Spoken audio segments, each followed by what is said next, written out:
Bien, buenos días. Vamos a dar inicio con el procesamiento de lectura de la separata 20 de Plan Lector, ¿bien?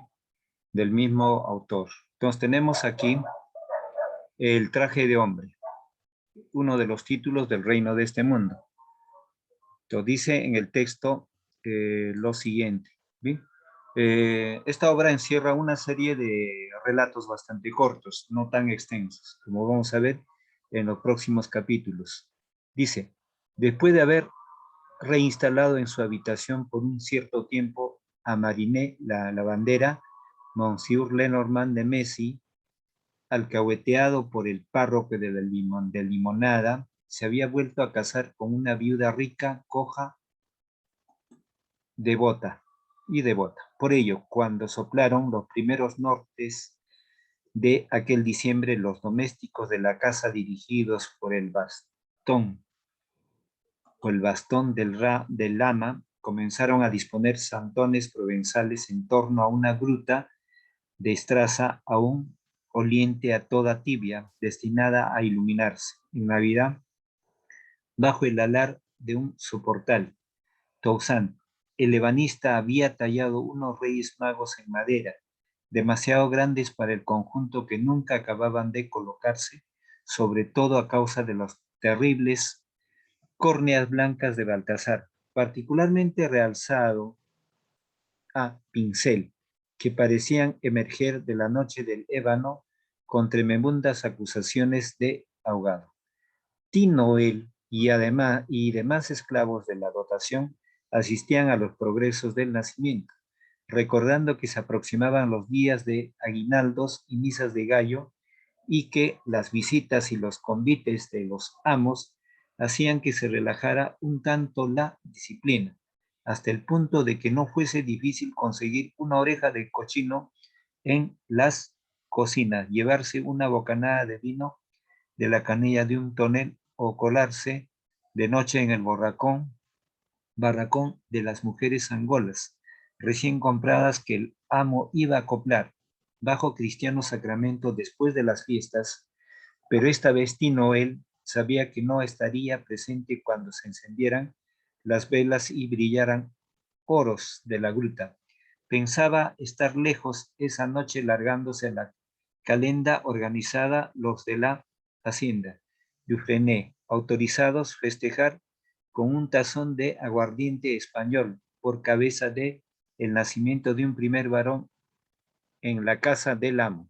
Roulé, roulé, Congoa roulé, roulé, roulé, Congoa roulé, a Fort Taifil ya dense Congo ya ro. Hacía más de 2 horas que los parches tronaban a la luz de las antorchas y que las mujeres repetían en compás de hombros su continuo gesto de lava, lava, cuando un estremecimiento hizo temblar por un instante la voz de los cantadores. Detrás del tambor madre se había erguido la humana persona de Macandal. El mandinga Macandal hombre, el manco, el restituido, el acontecido. Nadie lo saludó, pero su mirada se encontró con la de todos, y los tazones de aguardiente comenzaron a correr de mano en mano hacia su única mano que debía traer larga sed. Tinoel lo veía por primera vez al cabo de sus metamorfosis. Algo parecía quedarse de sus residencias en misteriosas moradas, algo de sus sucesivas vestiduras de escamas, de cerda o de vellón. Su barba se aguzaba en felino alargamiento y sus ojos debían haber subido un poco hacia las sienes, como los de ciertas aves de cuya apariencia se hubiera vestido. Las mujeres pasaban y volvían a pasar delante de él, contorneando el cuerpo al ritmo de baile, pero había tantas interrogaciones en el ambiente que, de pronto, sin previo acuerdo, todas las voces se unieron a Yambalú, solemnemente aullado por toda la repercusión. Al cabo de una espesa De una espera de 4 años el canto se hacía más cuadro de infinitas miserias. Yámbalo moín papa, moín pas mangue kyun, bambo yámbalo, papa yámbalo moín ku, bray moín, la bechaor, lembe moín. Tendré aquí que seguir lavando las calderas. Aquí me detengo. Estas expresiones en lengua no, que no es el castellano, son expresiones de la población morena, en su propio dialecto, en su propia idiosincrasia y en su propia manifestación de tradición. Bien, prosigo. Tendré que seguir lavando las calderas, tendré que seguir comiendo bambúes. Como salías de las entrañas, las interrogaciones se apretaban, cobrando en coro el desgarrado gemir de los pueblos llevados al exilio para construir mausoleos. Mausoleos. Bien, entonces tendré que seguir comiendo bambúes como salías de las entrañas, las interrogaciones se apretaban, cobrando en coro el desgarrador gemir de los pueblos llevados al exilio para construir mausoleos, las torres, interminables murallas. Oh, padre, mi padre, cuán largo es el camino. Oh, padre, mi padre, cuán largo es el penar. De tanto lamentarse, Tin Noel había olvidado que los bancos también tenían oídos. Por eso, en el patio de la vivienda de Frené se procedía en ese mismo momento a guarnecer los de fulminantes todos los mosquetes, trabucos y pistolas que habían sido descolgados de las panoplias del salón, y por lo que pudiera pasar, se hizo una reserva de cuchillos, estoques y cachiporras que quedarían al cuidado de las mujeres, ya entregadas a sus rezos y rogativas por la captura del mandil. Bien, este es un primer relato de los acontecimientos de una vida diaria, ¿no? De un momento dado de costumbres y actitudes. Bien, ahora el segundo cuento corresponde El Gran Vuelo, ¿no? Entonces, un lunes de enero, poco antes del alba, las dotaciones de la llanura del norte comenzaron a entrar en la ciudad del Cabo, conducidos por sus amos mayores a caballo, escoltados por guardias con armamento de campaña. Los esclavos iban ennegreciendo lentamente la plaza mayor, donde las cajas militares redoblaban con solemne compás. Varios soldados amontonaban laces de leña al pie de un poste de quebrado, mientras otros atizaban la lumbre de un brasero. En el atrio de la parroquial mayor, junto al gobernador, a los jueces y funcionarios del rey, se hallaban las autoridades capitulares instaladas en altos butacones, encarnados a la sombra de un toldo funeral teniendo sobre pértigas y tornapuntas, con alegre alboroto flores con un alfeizar. Movíanse ligeras sombrillas en los balcones, como de palco a palco de un vasto teatro, conversaban a gritos las damas de abanicos y mitones con las voces deliciosamente alteradas por la emoción. Aquellos cuyas ventajas daban sobre la plaza habían hecho preparar refrescos de limón y de horchata para sus invitados. Abajo, cada vez más apretados y sudorosos, los negros esperaban un espectáculo que había sido organizado para ellos.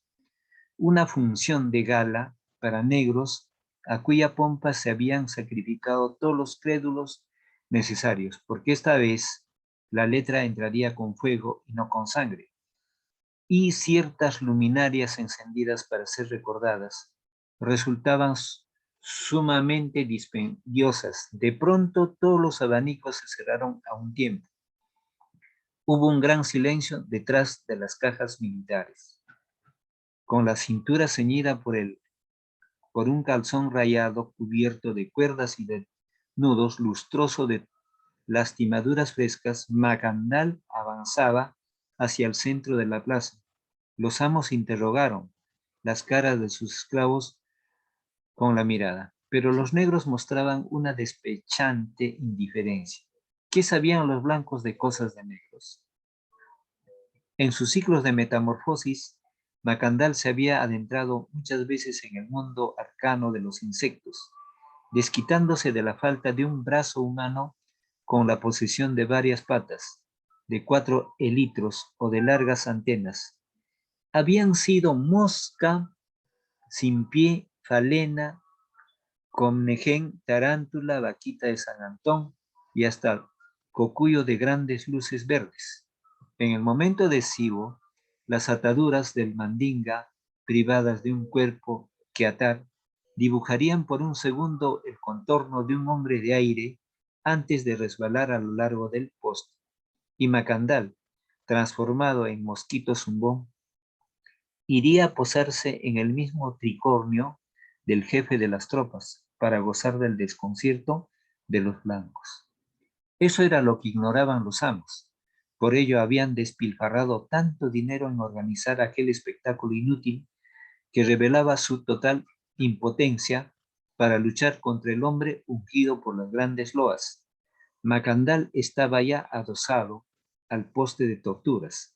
El verdugo había agarrado un rescoldo en las tenazas, repitiendo un gesto estudiado la víspera frente al espejo. El gobernador desenvainó su espada de corte y dio orden de que se cumpliera la sentencia. El fuego comenzó a subir hacia el manco,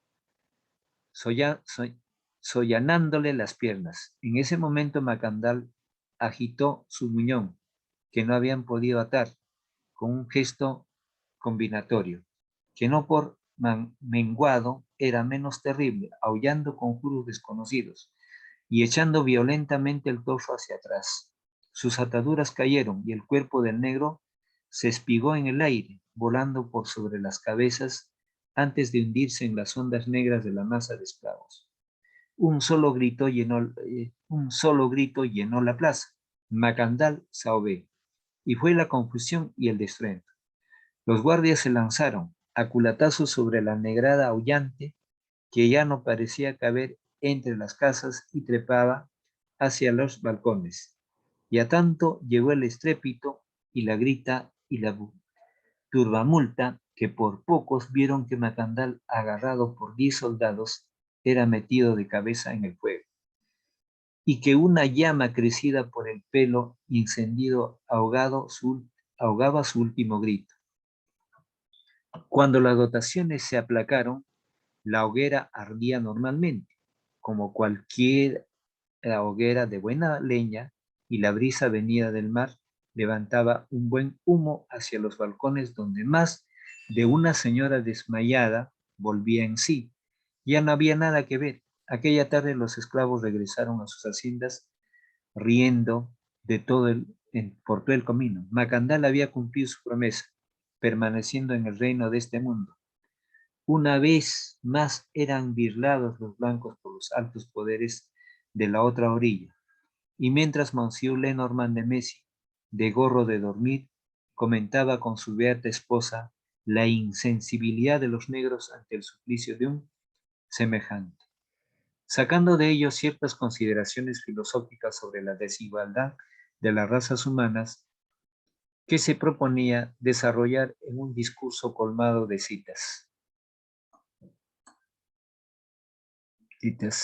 latinas. Tim Noel embarazó de jimaguas a una de las fámulas de cocina, trabándola por 3 veces dentro de uno de los pesebres de la caballeriza.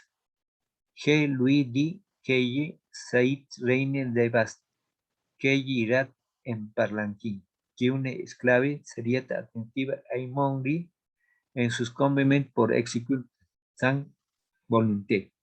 Keye formevan sois les orange fleur que les serpents devant faire su comper qui est abat por l'air antilles, que sau metal plus orange. Bien, todas esas expresiones que resalto es de la lengua propia de sus ancestros como vinieron del África. Y en el África La población morena, cada población morena tiene su propia lengua, tiene su propio dialecto. Entonces aquí el escritor está presentando en esa expresión que no lo entendía o quiso resaltar en esta expresión larga la opinión de Tim Noel. Entonces los blancos no entendían mucho de sus lenguas, porque cada etnia, cada grupo traía su propia lengua, sus costumbres, ¿no? Así como dije en una fecha, la magia negra o las artes que ellos manejaban, ¿bien? Entonces acá ya estamos viendo, por ejemplo, la personalidad de Macandal, ¿bien? Acá pasemos a otro relato, la hija de Minos y de Pasífae, ¿bien? Son dos términos, nombres greco-latinos, ¿no? Básicamente más griegos, ¿bien? Veamos cuál es el contexto. A ver, eh, Palomino, lea el texto resaltado.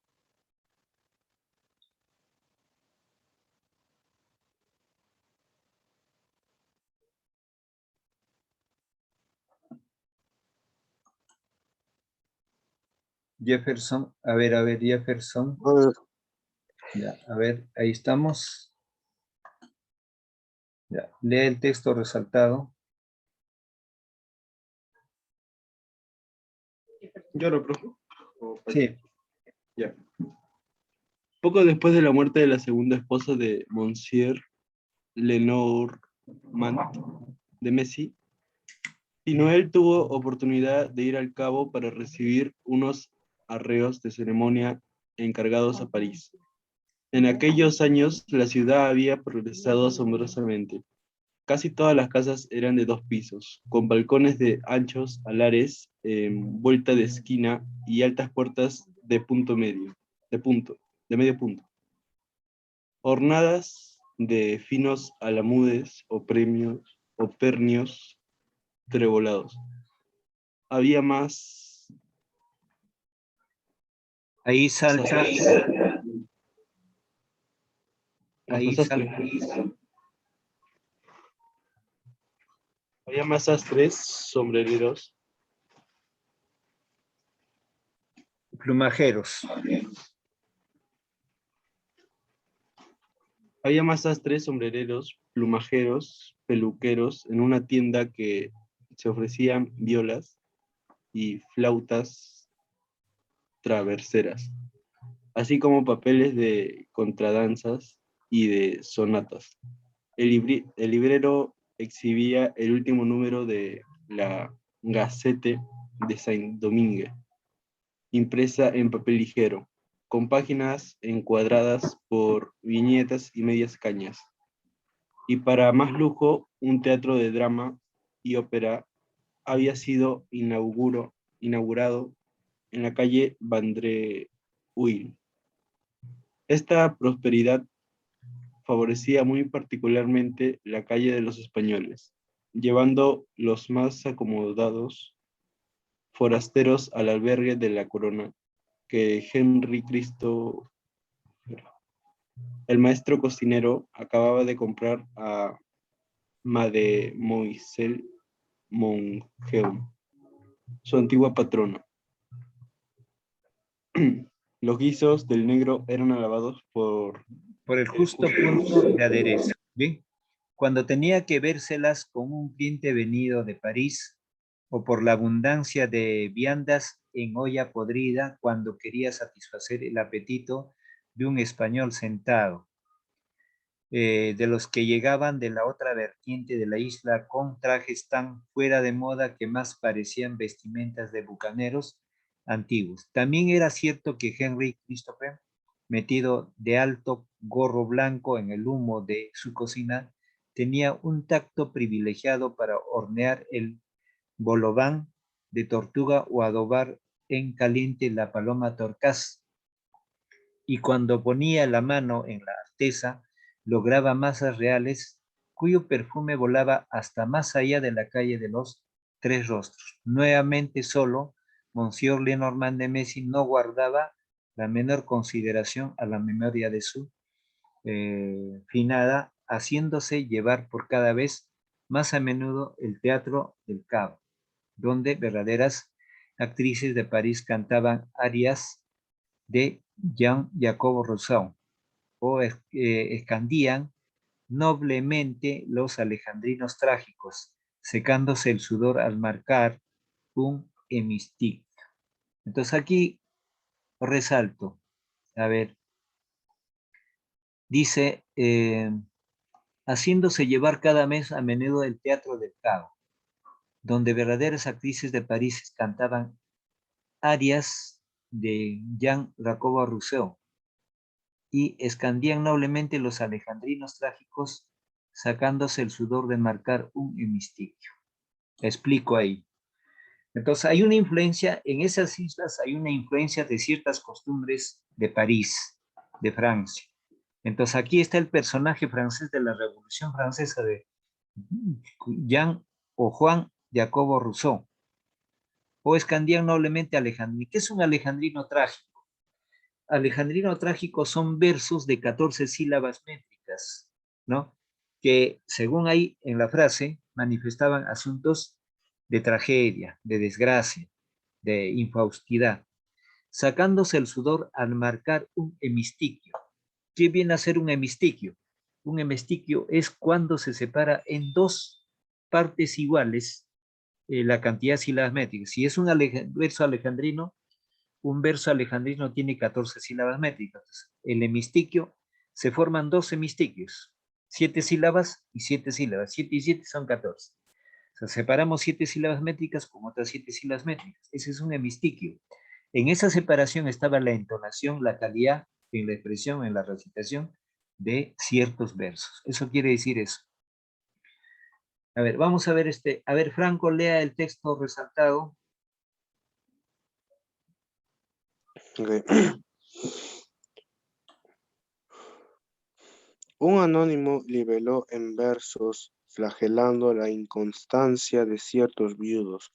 Reveló a todo el mundo en aquellos días que un rico propietario de la llanura solía solazar sus noches con la abundosa belleza flamenca de una mademoiselle Floridor, malintérprete de confidentes, siempre relegada a las colas de reparto, pero hábil como pocas en artes falatorias. Decidido por ella, al final de una temporada, el amo había partido a París, inesperadamente dejando la administración de la hacienda en manos de un pariente. Pero entonces le había ocurrido algo muy sorprendente. A cabo de pocos meses, una creciente nostalgia de sol, de espacio, de abundancia, de señorío, de negras tumbadas a la orilla de una cañada, le había revelado que ese regresó a Francia. Muy bien. Entonces, para el cual había estado trabajando durante largos años, no era ya para él la clave de la felicidad.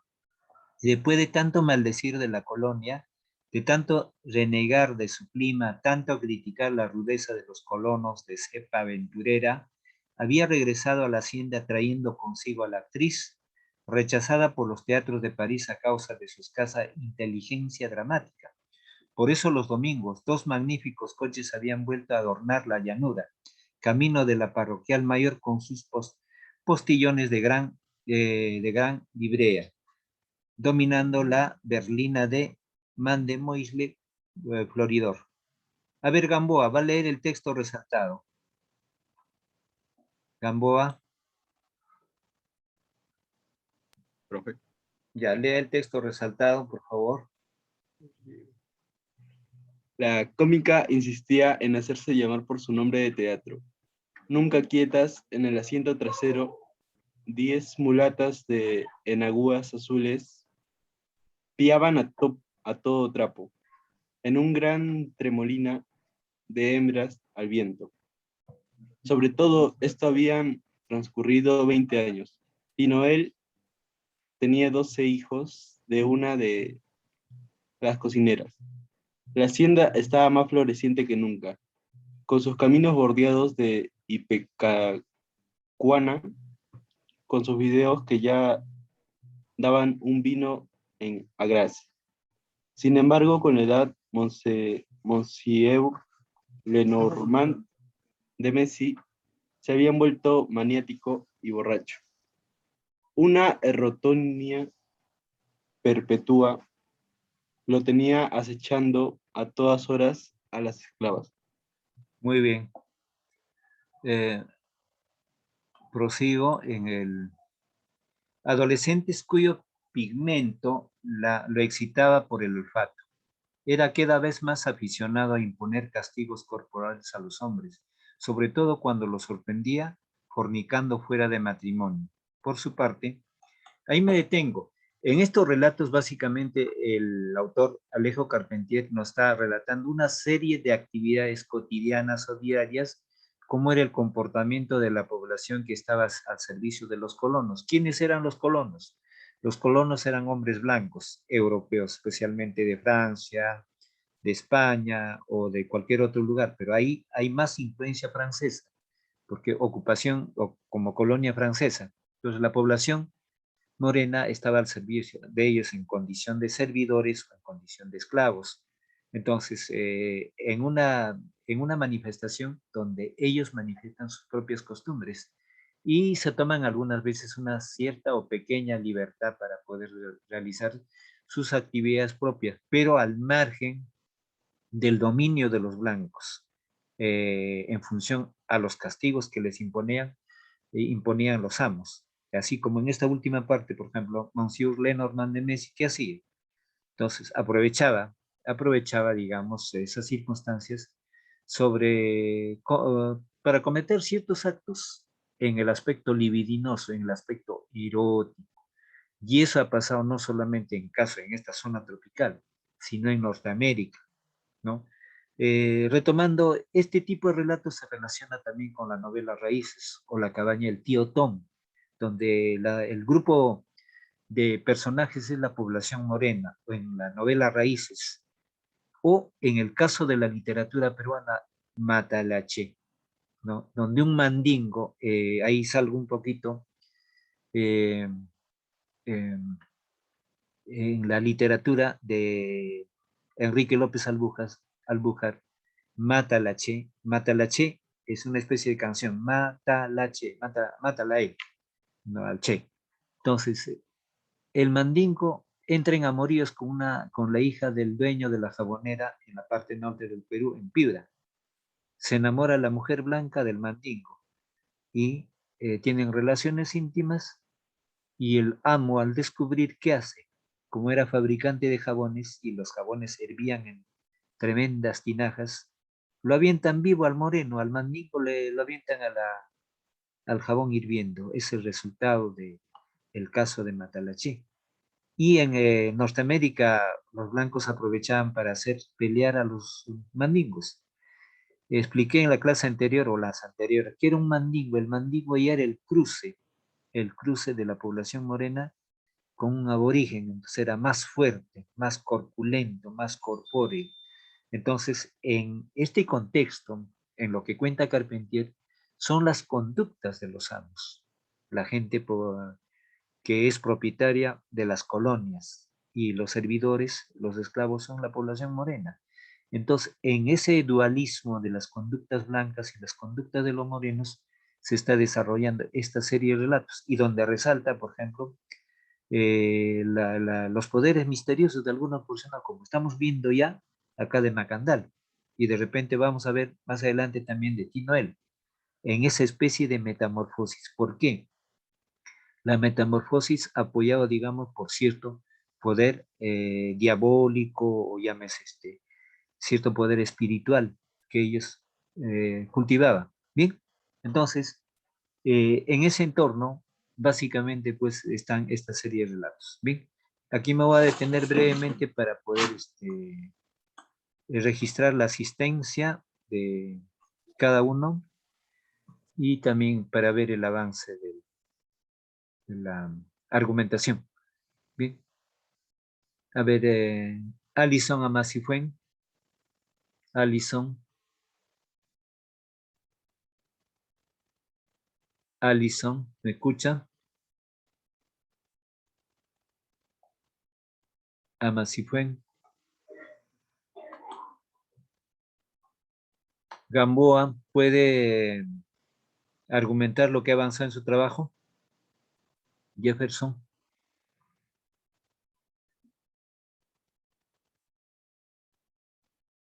¿Me escucha, Un ratito. Gamboa? Sí. Ya.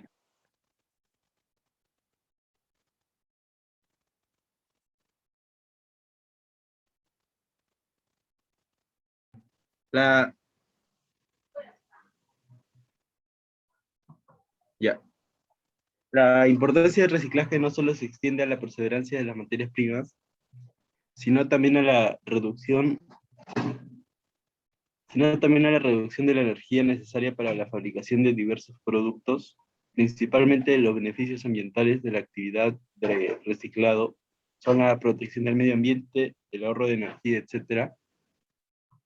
La importancia de reciclar es que es una actividad para ayudar a solucionar los problemas ocasionados por los millones de toneladas de desechos sólidos que producimos a diario en todo el mundo. Reciclar supone contribuir a proteger el medio ambiente para detener la contaminación ambiental. Unos ejemplos de reciclar sería utilizar bolsas reusables, comprar detergentes en cajas y no en botellas, reutilizar los vasos y limitar el consumo de chicles y pitillos, etc. Bien, Hasta ahí ese voy es el bien. avance. Ya, muy bien. En tu caso es fácil enunciar el título. Bien fácil porque ya el tema empuja a hacer una argumentación. Ahí tienes el título para poder enunciar la importancia del reciclaje, la incidencia del reciclaje, el reciclaje y la economía, reciclaje como una actividad de preservar los recursos. O sea, tu tema es más fácil para poder encajar con el tema argumentativo, porque ya esa información, aparte de información, ya está en forma de argumentación.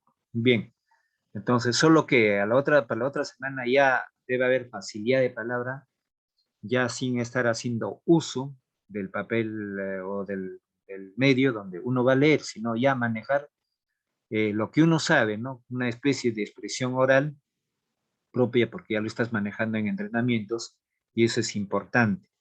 Entonces uno lo lee, porque, por ejemplo, cuando uno emite un mensaje o cuando está a cargo de un discurso, muchos personajes utilizan el papel escrito, ¿no?